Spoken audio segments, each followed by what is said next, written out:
Dajmo samo tole delati. Večina ovinkov bo zagotovo šla s tem skozi. Saj pri štirikolesnem krmiljenju. Počakate v ovinek in ostanete noter v sedežu, zato da boste čutili zadnji del. Zadnji del se bo čutil tlele v zadnjici in v rameni. Tako je naš hišni inštruktor Andrej Brglez nagovoril zbrano 12-terico testnih voznikov, ki so se prijavili na tokratno testiranje novih tehnologij, na preizkus štirikolesnega krmiljenja. Spoznajmo jih. Sem nek povprečen voznik. Od 10 do 12 ur sem praktično aktiven v avtu. Sem še kar avtomobilski entuzijast, ne samo avti, tudi motorji. Sem tudi doma iz pretežno ovinkastih cest. Največji užitek mi je, ko grem dol iz Štajerske avtoceste. Moja hobi je bil reli.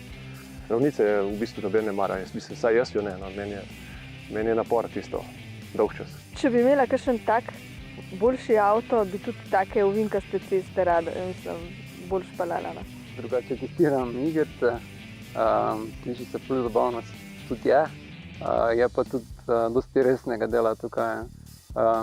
Zato mi je tudi testiranje avto toliko zanimivo. Prvi, drugi, tretji, četrti, peti, šesti.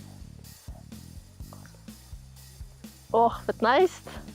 Taka ful jugasta cesta in vsak reče, ki si ti doma, kdo se sploh tja vozi, če same ovinke. Ampak jaz imam 2 cesti, ena je ravninska, ampak grem rajši čez ovinke.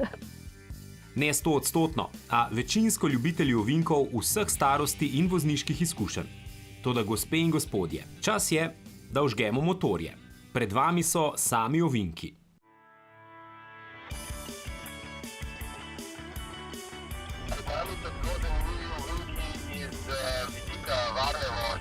Na drevesih še ni toliko listja, zato lahko skozi veje vidimo, a je ovinek vnaprej prazen. Vsakokrat, ko se odpre cesta, pogledajo čim bolj daleč naprej, si s tem kupimo nekakšen kredit za varnejšo vožnjo v nadaljevanju in potem lahko se počutimo nazaj, pogledam se, vrnemo nazaj na ovinek in si narišemo pot, kako ga bomo naredili.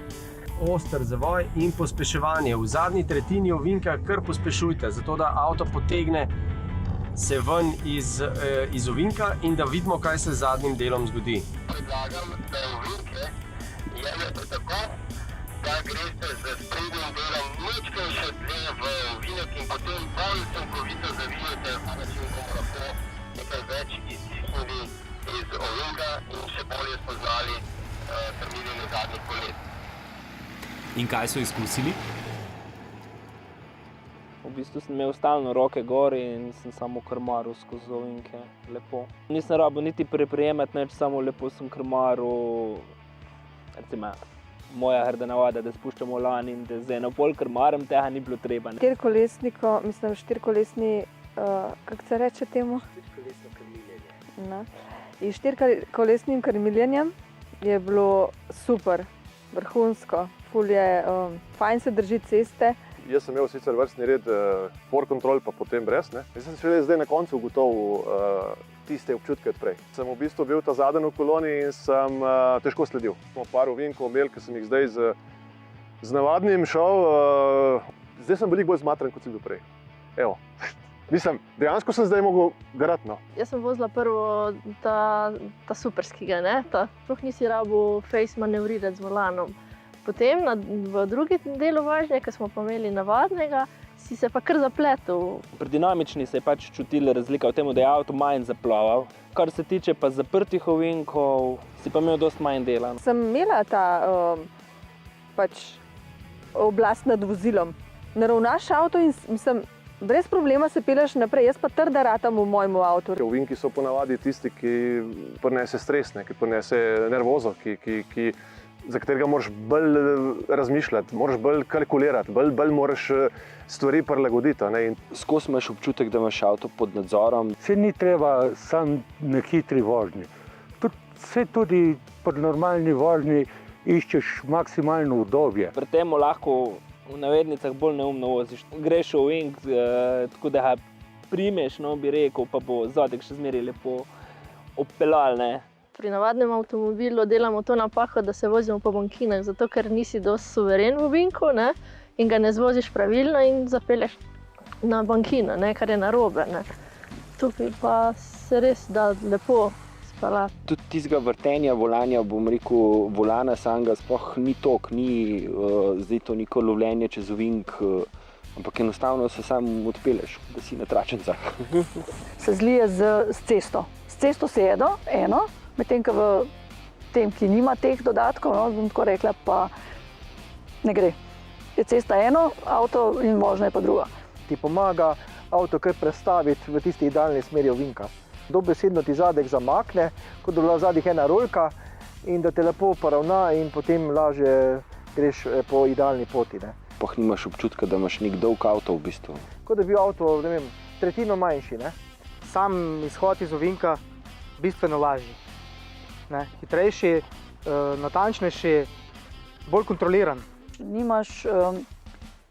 Nimaš občutka, da je tako oster ovink, recimo, no. Da je dosti blažji, pa tudi ta sama sila centrifugalna, te toliko ne vrže ven, ne ostaneš bolj noter v sedežu. No. Druga stvar, ki mi je bila zelo všeč, mi v najbolj ostrem ovinku, tole pod gradom, ni bilo potrebno popravljati, oziroma ni bilo treba avto, da gre nazaj ali pa kakorkoli sem z eno začetno rundo, kako se reče, odpeljala. Mi je uspelo, brez da bi prestavil vzvratno, čeprav sem se ustavil, ampak mi je uspelo. Če si to predstavljamo, da je tole avto, pa gre po avtocesti, a ne, potem kot da bi se prestavil takole, a ne, ne gre več sprednji del, pa zadnji del mu sledi, ampak pravzaprav se cel premakne, a ne. Gre kukar paralela mimo. Tam je krepko bolj stabilen, se upre direkt na kolesa, ne gre težišče mimo prednjega kolesa. Ne narediš tega zibanja na levi pas, recimo, tudi če bi hitreje zamenjal pas. Te kar zlije, kot da bi te odnesel tako elegantno na drugo stran. Ne. Kaj konkretno se je dogajalo na zadnjih kolesih Espasa in Talismana? No, tehnika bo očitno ostala za inženirje. Tokrat je šlo izključno za preizkus delovanja v praksi. Mislim, da prenizki je kontra, previsoki je v isto. Upam, da nisem zamešal. Z zadnjimi kolesi se dogaja, da gre v kontrastran, da se pač avto lepo premika pač v linijo. Ne? Mislim, da so majhni koti, tudi ki mi jih je pokazal, so od tipa do tipa zelo različni, so zadosti veliki.